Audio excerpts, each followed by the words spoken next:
स्वागत छ तपाईहरुलाई हाम्रो युट्युब च्यानलमा। म मदन। आज म तपाईहरु माझमा मल्टी प्रिन्टिङ कसरी गर्ने भन्ने कुरा देखाउन गएको छु। जस्तै मसँग यहाँ यो एउटा फोल्डर छ। यो फोल्डर भित्र पनि फाइलहरु छन्। यो फाइलहरुलाई कसरी एकैचोटी प्रिन्ट गर्ने अथवा यसलाई हामीले कन्टिन्युअस फाइल ओपन नगरिन, जस्तै हामीले यो फाइललाई गर्नु पर्यो भने यहाँ गएर क्लिक गरेर यसलाई फाइलमा गएर प्रिन्ट गर्ने गर्छौं।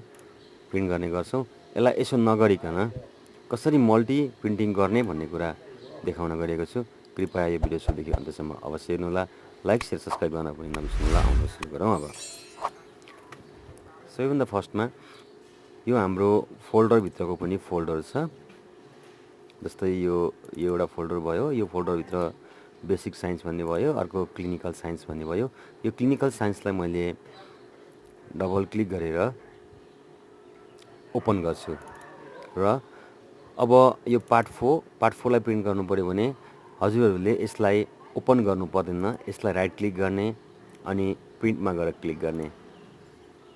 यो के हुन्छ आफै हेर्नुस् है। आफै अटो प्रिन्ट हुन्छ, अटो अफ हुन्छ। सेम त्यस्तै गरेर प्रिन्ट गरिदिनुस्, आफै प्रिन्ट हुन्छ।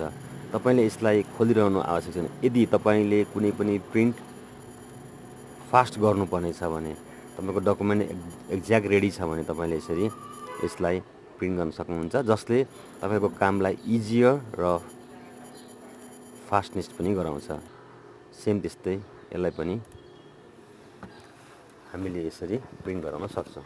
फटाफट यसरी प्रिन्टिङको कार्य भइरहेको छ। यो अहिले प्रिन्ट भएको डकुमेन्ट हो। यो ब्ल्याङ्क डकुमेन्ट भयो, ब्ल्याङ्क आउँछ। ब्ल्याङ्क समयमा पुरै डकुमेन्ट आउँछ। यसरी हामीले प्रिन्टिङ कन्टिन्यू गर्न सक्छौं। धन्यवाद छ यो भिडियो हेर्नुमा।